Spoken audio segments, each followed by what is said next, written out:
Hi friends, ಹೇಗಿದ್ದೀರಾ friends? ನೀವು ನಿಮ್ಮ ಜೀವನದಲ್ಲಿ ಒಂದಲ್ಲ ಒಂದು ಬಾರಿ ನಾಗಾಲ್ಯಾಂಡ್ ಅನ್ನೋ ರಾಜ್ಯದ ಹೆಸರನ್ನು ಕೇಳಿಯೇ ಇರ್ತೀರಿ. ಅದರಲ್ಲಿ ಇವರ ವಿಚಿತ್ರ ಆಹಾರ ಪದ್ಧತಿಯಿಂದ ಕೊರೋನಾ ಟೈಮಲ್ಲಿ ಚೀನಾ ಮತ್ತು ಈ ರಾಜ್ಯದ ಬಗ್ಗೆ ತುಂಬ ಜನರಿಗೆ ಗೊತ್ತಾಗಿದೆ. ನಿಮಗೆ ಗೊತ್ತಾ ಫ್ರೆಂಡ್ಸ್, ಭಾರತದ ಎಲ್ಲ ರಾಜ್ಯಗಳಿಗೆ ಹೋಲಿಸಿದರೆ ಈ ನಾಗಾಲ್ಯಾಂಡ್ ರಾಜ್ಯದಲ್ಲಿ ಅತಿ ಹೆಚ್ಚು ಸಂಖ್ಯೆಯಲ್ಲಿ ಬುಡಕಟ್ಟು ಜನರು ಕಂಡು ಬರ್ತಾರೆ. ಆಶ್ಚರ್ಯಕರ ಸಂಗತಿ ಅಂದರೆ ಈ ನಾಗಾಲ್ಯಾಂಡ್ ರಾಜ್ಯದಲ್ಲಿ ಇಂದಿಗೂ ಸಹ ನರಬಲಿ ಕೊಟ್ಟು ತಮ್ಮ ಆಸೆಗಳನ್ನು ನೆರವೇರಿಸಿಕೊಳ್ತಾರೆ.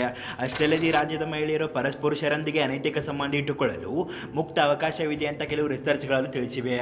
ಈ ಸಂಗತಿ ಸತ್ಯನ ಅನ್ನೋದನ್ನು ಮತ್ತು ನಾಗಾಲ್ಯಾಂಡ್ ಬಗ್ಗೆ ಇರುವ ಕೆಲವು ಅಚ್ಚರಿ ಹಾಗೂ ಆಸಕ್ತಿಕರ ಸಂಗತಿಗಳನ್ನು ಈ ವಿಡಿಯೋದಲ್ಲಿ ತಿಳಿತಾ ಹೋಗೋಣ. ಸೊ ಅದಕ್ಕಿಂತ ಮೊದಲು ನೀವಿನ್ನೂ ನಮ್ಮ ಚಾನಲ್ಗೆ ಸಬ್ಸ್ಕ್ರೈಬ್ ಮಾಡಿಲ್ಲ ಅಂದರೆ ಈ ಕೂಡಲೇ ಸಬ್ಸ್ಕ್ರೈಬ್ ಮಾಡಿಕೊಂಡು ಪಕ್ಕದಲ್ಲಿ ಕಾಣಿಸುವ ಬೆಲ್ ಬಟನ್ ಮೇಲೆ ಹಿಟ್ ಮಾಡುವ ಮೂಲಕ ನಮಗೆ ಸಪೋರ್ಟ್ ಮಾಡ್ಬೋದು. ಫ್ರೆಂಡ್ಸ್, ಅಸಲು ನಾಗಾಲ್ಯಾಂಡ್ ರಾಜ್ಯವನ್ನು ಸ್ಟೇಟ್ ಆಫ್ ಹಿಲ್ಸ್ ಅನ್ನೋ ಹೆಸರಿಂದ ಕರೆಯಲಾಗುತ್ತೆ. ಅಂದರೆ ನಾಗಾಲ್ಯಾಂಡ್ನಲ್ಲಿ ಅತಿ ಹೆಚ್ಚು ಪ್ರಮಾಣದಲ್ಲಿ ಬೆಟ್ಟಗುಡ್ಡಗಳು ಇರೋದ್ರಿಂದ ಈ ರಾಜ್ಯವನ್ನು ಬೆಟ್ಟಗಳ ನಾಡು ಎಂದು ಕರೆಯಲಾಗುತ್ತೆ. ಈ ನಾಗಾಲ್ಯಾಂಡ್ ರಾಜ್ಯ ಭಾರತದ ಪೂರ್ವ ರಾಜ್ಯಗಳಲ್ಲಿ ಒಂದಾಗಿದ್ದು ನಾಗಾಲ್ಯಾಂಡ್ ಪದದಲ್ಲಿ ನಾಗ ಅಂದರೆ ಬೆಟ್ಟಗಳ ಜನರು ಎಂಬರ್ಥವಿದೆ. ಈ ನಾಗಾಲ್ಯಾಂಡ್ ಮಯನ್ಮಾರ್ ದೇಶಕ್ಕೆ ಸಮೀಪವಿದ್ದು ಇದು ಅರುಣಾಚಲ ಪ್ರದೇಶ್, ಅಸ್ಸಾಂ ಮತ್ತು ಮಣಿಪುರ ರಾಜ್ಯಗಳೊಂದಿಗೆ ತನ್ನ ಗಡಿಯನ್ನು ಹಂಚಿಕೊಂಡಿದೆ. ಅಷ್ಟೇ ಅಲ್ಲದೆ ಆಶ್ಚರ್ಯಕರ ಸಂಗತಿ ಅಂದರೆ ಈ ನಾಗಾಲ್ಯಾಂಡ್ ರಾಜ್ಯಕ್ಕೆ ಸೇರಿದ ಜನರು ಯಾವುದೇ ರೀತಿಯ ವೀಸಾ ಪಾಸ್ಪೋರ್ಟ್ಸ್ ಇಲ್ಲದೇನೆ ಮುಕ್ತವಾಗಿ ಮಯನ್ಮಾರ್ ದೇಶಕ್ಕೆ ಹೋಗ್ಬೋದಂತೆ. ಕೊಹಿಮಾ ಸಿಟಿ ನಾಗಾಲ್ಯಾಂಡ್ ರಾಜ್ಯದಲ್ಲಿ ದೊಡ್ಡ ಸಿಟಿ. ಅಷ್ಟೇ ಅಲ್ಲದೆ ನಾಗಾಲ್ಯಾಂಡ್ ರಾಜ್ಯದ ರಾಜಧಾನಿಯಾಗಿ ಕೊಹಿಮಾ ಸಿಟಿಯನ್ನು ಆಯ್ಕೆ ಮಾಡಿದ್ದಾರೆ ಮತ್ತು ಇಂಗ್ಲಿಷ್ ಈ ರಾಜ್ಯದ ಆಡಳಿತ ಭಾಷೆಯಾಗಿದೆ. ಆದರೆ ನಾಗಾಲ್ಯಾಂಡ್ ರಾಜ್ಯದ ಜನರು ಮಾತ್ರ ಇಂಗ್ಲಿಷಲ್ಲಿ ಮಾತನಾಡದೆ ಅವರವರ ಸ್ಥಳೀಯ ಬುಡಕಟ್ಟಿನ ಭಾಷೆಯಲ್ಲಿ ಮಾತಾಡ್ತಾರೆ. ಮತ್ತು ಈ ನಾಗಾಲ್ಯಾಂಡ್ ರಾಜ್ಯದಲ್ಲಿ ಆವೋ ಅನ್ನೋ ಭಾಷೆ ಮಾತನಾಡುವ ತುಂಬ ಜನರು ನಮಗೆ ಕಾಣಸಿಗ್ತಾರೆ.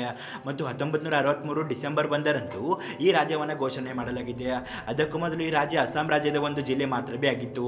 ಈ ನಾಗಾಲ್ಯಾಂಡ್ ರಾಜ್ಯ ಎಷ್ಟು ಚಿಕ್ಕದಾಗಿದೆ ಅಂದರೆ ಇದು ನಮ್ಮ ರಾಜ್ಯದ ಅರ್ಧ ಭಾಗದಷ್ಟು ಸಹ ಇಲ್ಲ ಅಂದರೆ ನೀವು ನಂಬಲೇಬೇಕು.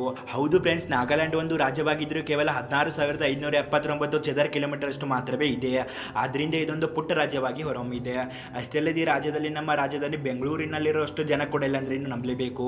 ಹೌದು ಫ್ರೆಂಡ್ಸ್, ನಾಗಾಲ್ಯಾಂಡ್ ರಾಜ್ಯ ಒಂದು ಬೆಟ್ಟಗುಡ್ಡಗಳ ರಾಜ್ಯವಾಗಿರೋದ್ರಿಂದ ಇಲ್ಲಿನ ಪಾಪ್ಯುಲೇಷನ್ ಡೆನ್ಸಿಟಿ ತುಂಬಾನೇ ಕಮ್ಮಿ ಇದೆ.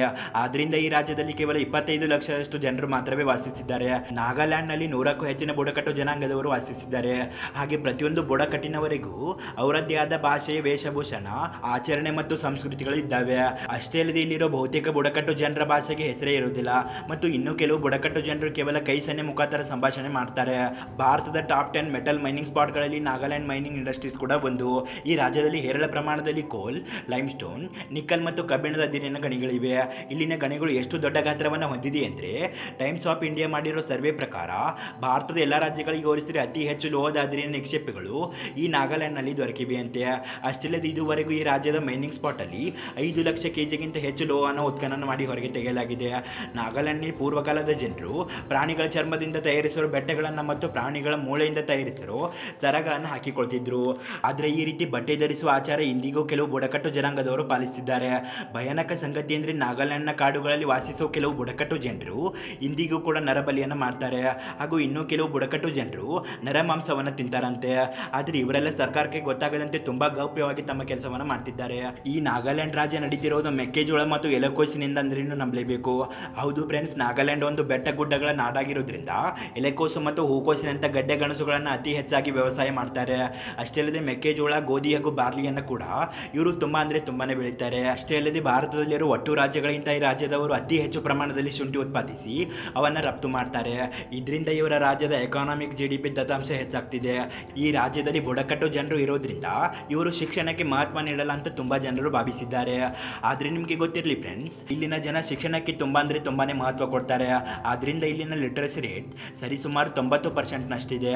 ಹೌದು, ಇಲ್ಲಿನ ಬುಡಕಟ್ಟು ಜನರು ತಮ್ಮ ಮಕ್ಕಳನ್ನು ತಪ್ಪದೆ ಸ್ಕೂಲ್ಗೆ ಕಳಿಸ್ತಾರೆ. ಆದ್ರಿಂದ ಭಾರತದ ಟಾಪ್ 10 ಮೋಸ್ಟ್ ಲಿಟರಸಿ ರೇಟ್ ಹೊಂದಿರೋ ರಾಜ್ಯಗಳಲ್ಲಿ ಈ ನಾಗಾಲ್ಯಾಂಡ್ ಕೂಡ ಒಂದಾಗಿದೆ. ಇನ್ನೊಂದು ಶಾಕಿಂಗ್ ಸಂಗತಿ ಏನು ಅಂದರೆ ಇಲ್ಲಿರೋ ಹುಡುಗಿಯರು ಬೇರೆ ಹುಡುಗನ ಜೊತೆ ಅಫೈರ್ನಲ್ಲಿ ಇರ್ಬೋದಂತೆ. ಅಸಲು ಇಲ್ಲಿನ ಬುಡಕಟ್ಟು ಸಂಪ್ರದಾಯದ ಪ್ರಕಾರ ಯಾವುದೇ ಒಂದು ಹೆಣ್ಣು ಪ್ರೌಢಾವಸ್ಥೆಗೆ ಬಂದಾಗ ಅವರಿಗೆ ಒಂದು ಸಪರೇಟ್ ರೂಮನ್ನು ಕೊಡ್ತಾರೆ. ಅವರು ಅಲ್ಲಿ ತಮಗೆ ಇಷ್ಟ ಬಂದ ವ್ಯಕ್ತಿ ಜೊತೆ ಶಾರೀರಿಕ ಸಂಬಂಧವನ್ನು ಇಟ್ಟುಕೊಳ್ಬೋದು. ಅವರನ್ನು ಅವರ ಕುಟುಂಬದವರು ಕೂಡ ತಡೆಯೋದಿಲ್ಲ. ಆದರೆ ಆ ಸ್ತ್ರೀ ಗರ್ಭಿಣಿಯಾದರೆ ಅದೇ ವ್ಯಕ್ತಿ ಜೊತೆಗೇನೆ ಮದುವೆ ಆಗಬೇಕು. ಒಂದು ವೇಳೆ ಆ ಪುರುಷ ವ್ಯಕ್ತಿ ಮದುವೆಗೆ ಒಪ್ಪದಿದ್ದರೆ ಆತನಿಗೆ ಕಠಿಣ ಶಿಕ್ಷೆಯನ್ನು ಕೊಡ್ತಾರೆ. ಅಷ್ಟೇ ಅಲ್ಲದೆ ಈ ರಾಜ್ಯದಲ್ಲಿ ಊಟಕ್ಕೆ ಉಪಯೋಗಿಸುವ ಮೆಣಸಿನಕಾಯಿಗೆ ತುಂಬಾನೇ ಕ್ರೇಜ್ ಇದೆ. ನಾಗಾಲ್ಯಾಂಡ್ನ ಬೂತ್ ಜಲೋಕಿಯೋ ಅನ್ನೋ ವಿಶೇಷವಾದ ಮೆಣಸಿನಕಾಯಿಗೆ ತುಂಬಾನೇ ಕ್ರೇಜ್ ಇದೆ. ಇವರು ತಯಾರಿಸುವ ಪ್ರತಿ ಆಹಾರ ಪದಾರ್ಥದಲ್ಲಿ ಮೆಣಸಿನಕಾಯಿಯನ್ನು ಹಾಕ್ತಾರೆ. ಇದರ ವಿಶೇಷತೆ ಏನಂದರೆ ಇದು ವಿಶ್ವದಲ್ಲಿ ಅತಿ ಹೆಚ್ಚು ಖಾರ ಹೊಂದಿರೋ ಮೆಣಸಿನಕಾಯಿಯಲ್ಲಿ 2ನೇ ಸ್ಥಾನವನ್ನು ಪಡೆದುಕೊಂಡಿದೆ. ಇದನ್ನು ಗೋಸ್ಟ್ ಚಿಲ್ಲಿ ಪೇಪರ್ ಅಂತಾನೂ ಕರೆಯೋದು ವಾಡಿಕೆ. ಕೆಲವು ರಿಸರ್ಚ್ಗಳಲ್ಲಿ ತಿಳಿದು ಬಂದ ಮಾಹಿತಿ ಪ್ರಕಾರ ಪ್ರಾಚೀನ ಕಾಲದ ನಾಗಾಲ್ಯಾಂಡ್ ಬುಡಕಟ್ಟಿನ ವಿವಾಹಿತ ಮಹಿಳೆಯರು ತಮ್ಮ ತವರೂರಿಗೆ ಹೋದಾಗ ಅಲ್ಲಿ ತಮಗಿಷ್ಟ ಬಂದವರ ಜೊತೆ ಶಾರೀರಿಕ ಸಂಬಂಧ ಇಟ್ಟುಕೊಳ್ಳೋದಕ್ಕೆ ಮುಕ್ತ ಅವಕಾಶವಿದ್ದಂತೆ. ಆದರೆ ಈಗ ಬುಡಕಟ್ಟು ಜನರು ಕೂಡ ಎಜುಕೇಟೆಡ್ ಆಗ್ತಿರೋದ್ರಿಂದ ನಿಧಾನವಾಗಿ ಈ ರೀತಿ ದರಿದ್ರ ಆಚರಣೆಗಳನ್ನು ಅಲ್ಲಗಳೆಯುತ್ತಿದ್ದಾರೆ. ಚಕ್ಕೆ, ಲವಂಗ, ಮೆಣಸು, ಕುರಿ ಮಾಂಸ, ಕೋಳಿ ಮಾಂಸ, ಕೆಲವು ತರಕಾರಿಗಳ ಮಿಕ್ಸ್ ಮಾಡಿ ಮಾಡೋ ಬ್ಯಾಂಬೋ ಶೂಟ್ ಅನ್ನೋ ಖಾದ್ಯ ಈ ನಾಗಾಲ್ಯಾಂಡ್ ರಾಜ್ಯದ ಟ್ರೆಡಿಷನಲ್ ಫುಡ್ ಆಗಿದೆ. ನೀವೇನಾದರೂ ಈ ನಾಗಾಲ್ಯಾಂಡ್ ರಾಜ್ಯದಲ್ಲಿರೋ ಲೋಕಲ್ ಮಾರ್ಕೆಟನ್ನು ನೋಡಿದರೆ ಖಂಡಿತ ಶಾಕ್ ಆಗ್ತೀರಾ. ಅಷ್ಟೇ ಇಲ್ಲದೆ ನಿಮಗೆ ಭಯ ಕೂಡ ಆಗುತ್ತೆ. ನೀವು ನೋಡ್ತಿರೋದು ಭಾರತನ ಅಥವಾ ಚೀನಾನ ಅನ್ನೋ ಸಂದೇಹ ಬರುತ್ತೆ. ಯಾಕೆ ಅಂದರೆ ಈ ಮಾರ್ಕೆಟ್ನಲ್ಲಿ ಟಬ್ ಒಳಗೆ ಕಪ್ಪೆ, ಇಲಿ, ಬೆಕ್ಕು, ಪಾರಿವಾಳ, ಹಂದಿ ಮತ್ತು ಇನ್ನೂ ಹಲವಾರು ಪ್ರಾಣಿಗಳ ಮಾಂಸವನ್ನು ಮಾರಾಟ ಮಾಡ್ತಿರ್ತಾರೆ. ಇಲ್ಲಿನ 80%ಗೂ ಅಧಿಕ ಜನ ಮಾಂಸಾಹಾರಿಗಳೇ ಆಗಿದ್ದಾರೆ. ಅದರಿಂದ ಇವರು ತಿನ್ನೋ ಪ್ರತಿ ಊಟದಲ್ಲೂ ಸ್ವಲ್ಪವಾದರೂ ಮಾಂಸ ಅನ್ನೋದು ಇದ್ದೇ ಇರುತ್ತೆ.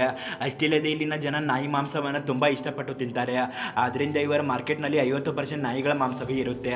ಅಷ್ಟಿಲ್ಲದೆ ಇಲ್ಲಿರೋ ಬುಡಕಟ್ಟು ಜನರು ಕೂಡ ನಮ್ಮ ರೀತಿ ಟೀ ಕುಡಿಯೋದಕ್ಕೆ ಇಷ್ಟಪಡ್ತಾರೆ.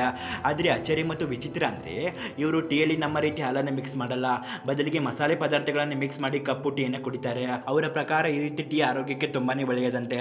ನಾಗಾಲ್ಯಾಂಡ್ ಮೊದಲು ಅಸ್ಸಾಂ ರಾಜ್ಯಕ್ಕೆ ಸೇರಿದ್ರಿಂದ ಈ ನಾಗಾಲ್ಯಾಂಡ್ನ ಜನ ಇಂದಿಗೂ ಅಸ್ಸಾಂ ರಾಜ್ಯದ ಕಲ್ಚರನ್ನೇ ಫಾಲೋ ಮಾಡ್ತಾರೆ. ಪ್ರತಿ ರಾಜ್ಯ ಮತ್ತು ದೇಶಗಳಲ್ಲಿರುವಂತೆ ಇಲ್ಲಿ ಕೂಡ ಆಗಾಗ ಜಾತಿಗಳ ಮಧ್ಯೆ ಹಾಗೂ ಧರ್ಮಗಳ ಮಧ್ಯೆ ಕೋಮು ಗಲಭೆಗಳು ಬೆಳಕಿಗೆ ಬರ್ತವೆ. ನಾಗಾಲ್ಯಾಂಡ್ ರಾಜ್ಯದಲ್ಲಿ ಬೌದ್ಧ, ಜೈನ, ಹಿಂದೂ ಮತ್ತು ಕ್ರೈಸ್ತ ಈ ರೀತಿ ಎಲ್ಲ ಧರ್ಮದವರು ವಾಸಿಸಿದ್ದಾರೆ. ಆದರೆ ಇಲ್ಲಿ 85%ಗೆ ಹೆಚ್ಚು ಜನ ಕ್ರೈಸ್ತ ಧರ್ಮವನ್ನು ಅನುಸರಿಸ್ತಾರೆ. ಆದ್ರಿಂದ ನಾಗಾಲ್ಯಾಂಡ್ ಕ್ರೈಸ್ತರ ನಾಡಾಗಿ ಮಾರ್ಪಟ್ಟಿದೆ. ಅಷ್ಟೇ ಅಲ್ಲದೆ ನಾಗಾಲ್ಯಾಂಡ್ನ ಪ್ರತಿ ಊರಲ್ಲೂ ಕೂಡ ನಮಗೆ ಸಾಕಷ್ಟು ಚರ್ಚ್ಗಳು ಕಂಡು ಬರ್ತವೆ. ನಾಗಾಲ್ಯಾಂಡ್ ರಾಜ್ಯದಲ್ಲಿ ಜನರು ಸಿಟಿಗಿಂತ ಗ್ರಾಮೀಣ ಪ್ರದೇಶದಲ್ಲಿ ಹೆಚ್ಚಾಗಿ ವಾಸ ಮಾಡ್ತಾರೆ. ಒಂದು ರೀತಿ ನೋಡಿದ್ರೆ ಈ ರಾಜ್ಯದಲ್ಲಿ ಭೂ ಪ್ರದೇಶಕ್ಕಿಂತ ಕಾಡುಗಳೇ ಹೆಚ್ಚಾಗಿ ಇದೆ. ಈ ನಾಗಾಲ್ಯಾಂಡ್ ರಾಜ್ಯದಲ್ಲಿ ರಂಗಾಪಾರ್, ಗೋಗ್ರಾ, ಓಕಾ ಮತ್ತು ನಾಟ್ಕಿಯನ್ನು ಭಯಾನಕ ನಿತ್ಯ ಹರಿದ್ವರ್ಣ ಕಾಡುಗಳಿವೆ. ಈ ಕಾಡಿನಿಂದಾಗಿ ನಾಗಾಲ್ಯಾಂಡ್ ರಾಜ್ಯದಲ್ಲಿ ಕಾಲಕಾಲಕ್ಕೆ ತುಂಬಾ ಚೆನ್ನಾಗಿ ಮಳೆ ಸುರಿಯುತ್ತೆ. ಈ ಕಾಡುಗಳಲ್ಲಿ ಸಿಂಹ, ಹುಲಿ, ಕರಡಿ ಮತ್ತು ಜಾಗರ್ ಅನ್ನುವಂಥ ಪ್ರಾಣಿಗಳು ಹೇರಳ ಪ್ರಮಾಣದಲ್ಲಿ ಕಾಣಸಿಗ್ತವೆ. ಮತ್ತು ಮಿಥುನ್ ಅನ್ನು ಎಮ್ಮೆ ಜಾತಿಗೆ ಸೇರಿದ ಪ್ರಾಣಿ. ಇವರ ನಾಡ ಪ್ರಾಣಿಯಾದರೆ ಬ್ರೈಟ್ ಟ್ರಿಗೋಪಾನ್ ಅನ್ನೋದು ಇವರ ನಾಡ ಪಕ್ಷಿಯಾಗಿದೆ. ಇನ್ನೊಂದು ವಿಶೇಷ ಏನು ಅಂದರೆ ಸಾಮಾನ್ಯವಾಗಿ ನಾವು ಭಾರತದಲ್ಲಿರೋ ಯಾವುದೇ ರಾಜ್ಯಕ್ಕೆ ಬೇಕಾದರೂ ಹೋಗ್ಬೋದು ಮತ್ತು ಅದಕ್ಕೆ ಯಾವುದೇ ರೀತಿ ಯಾರ ಅನುಮತಿ ಸಹ ಬೇಕಾಗಿಲ್ಲ. ಆದರೆ ನಿಮಗೆ ಗೊತ್ತಾ ಫ್ರೆಂಡ್ಸ್, ಸ್ವತಃ ಭಾರತದ ಪ್ರಜೆಗಳೇ ನಾಗಾಲ್ಯಾಂಡ್ಗೆ ಹೋಗಬೇಕಂದ್ರೆ ಕಡ್ಡಾಯವಾಗಿ ಇನ್ನರ್ ಲೈನ್ ಪರ್ಮಿಟ್ ತಗೊಂಡು ಹೋಗ್ಬೇಕಂತೆ. ಅಷ್ಟೇ ಇಲ್ಲದೆ ಭಾರತೀಯ ಪ್ರಜೆ ಆದವನು ಭಾರತದ ಯಾವುದೇ ಮೂಲೆಯಲ್ಲೂ ಕೂಡ ಆಸ್ತಿಯನ್ನು ಮಾಡ್ಬೋದು. ಆದರೆ ಇದು ನಾಗಾಲ್ಯಾಂಡಲ್ಲಿ ಸಾಧ್ಯವಿಲ್ಲ ಅಂತಾನೆ ಹೇಳ್ಬೋದು. ಹೌದು ಫ್ರೆಂಡ್ಸ್, ನಾಗಾಲ್ಯಾಂಡ್ ರಾಜ್ಯದ ಕಾನೂನಿನ ಪ್ರಕಾರ ಇಲ್ಲಿಗೆ ಹೊರಗಿನವರು ಬಂದು ಭೂಮಿ ಅಥವಾ ಜಮೀನನ್ನು ಖರೀದಿಸುವ ಹಾಗಿಲ್ವಂತೆ. ಮತ್ತು ಭಾರತದಲ್ಲಿರೋ ಟಾಪ್ 10 ಎತ್ತರದ ಪರ್ವತಗಳಲ್ಲಿ ಒಂದಾಗಿರೋ ಮೌಂಟ್ ಸಾರಮತಿ ಈ ನಾಗಾಲ್ಯಾಂಡ್ ರಾಜ್ಯದಲ್ಲಿ ಕಂಡುಬರುತ್ತೆ. ಇದು ಸಮುದ್ರದ ಮಟ್ಟದಿಂದ ಬರೋಬ್ಬರಿ 3800 ಮೀಟರ್ ಅಷ್ಟು ಉದ್ದವನ್ನು ಹೊಂದಿದೆಯಂತೆ. ಇನ್ನೊಂದು ಇಂಟ್ರೆಸ್ಟಿಂಗ್ ಸಂಗತಿ ಅಂದರೆ ಭಾರತದ ಎಲ್ಲ ರಾಜ್ಯಗಳಲ್ಲಿ ಪಟಾಕಿ ಸಿಡಿಸಲು ಯಾವುದೇ ರೀತಿ ನಿರ್ಬಂಧಿತ ಕಾನೂನುಗಳಿಲ್ಲ. ಆದರೆ ಪ್ರಕೃತಿ ದೃಷ್ಟಿಯಿಂದ ಮತ್ತು ಮುಗ್ಧ ಬುಡಕಟ್ಟಿನ ಜನರಿಗೆ ತೊಂದರೆಯಾಗುತ್ತೆ ಅನ್ನೋ ಕಾರಣಕ್ಕೆ ನಾಗಾಲ್ಯಾಂಡ್ ಸರ್ಕಾರ ಅಲ್ಲಿ ಪಟಾಕಿ ಸಿಡಿಸೋದನ್ನು ಸಂಪೂರ್ಣವಾಗಿ ಬ್ಯಾನ್ ಮಾಡಿದ್ದಾರೆ. ಫೈನಲ್ ಆಗಿ ಇಲ್ಲಿನ ಜನರ ಬಗ್ಗೆ ಹೇಳಬೇಕಂದ್ರೆ ನಾಗಾಲ್ಯಾಂಡ್ ಜನರು ತುಂಬಾನೇ ಹಾನೆಸ್ಟ್ ಮತ್ತು ಸಾಫ್ಟ್ ಆಗಿ ಇರ್ತಾರೆ. ಮತ್ತು ಅಷ್ಟೇ ಶ್ರಮಜೀವಿಗಳಾಗಿರೋ ಇವರು ತಮ್ಮ ಸ್ವಂತ ಲಾಭಕ್ಕೆ ಸುಳ್ಳು ಹೇಳೋದಾಗ್ಲಿ, ಕೆಟ್ಟ ಕೆಲಸವನ್ನು ಮಾಡೋದಾಗ್ಲಿ ಅದನ್ನು ಮಾಡೋದೇ ಇಲ್ಲ. ಪ್ರತಿಯೊಂದನ್ನು ಕೂಡ ದೇವರು ಗಮನಿಸ್ತಿರ್ತಾನೆ ಅನ್ನೋದು ಇವರ ನಂಬಿಕೆ ಆಗಿರುತ್ತೆ. ಇದಿಷ್ಟು ಫ್ರೆಂಡ್ಸ್ ಇವತ್ತಿನ ಈ ವಿಡಿಯೋ ನಿಮ್ಗೆ ಏನಾದರೂ ಇಷ್ಟ ಆಗಿದ್ರೆ ಈ ವಿಡಿಯೋಗೊಂದು ಲೈಕ್ ಕೊಡಿ ಮತ್ತು ನಮ್ಮ ಚಾನಲ್ಗೆ ಸಬ್ಸ್ಕ್ರೈಬ್ ಮಾಡೋದನ್ನು ಮಾತ್ರ ಮರಿಬೇಡಿ. Thank you for watching friends. Have a nice day.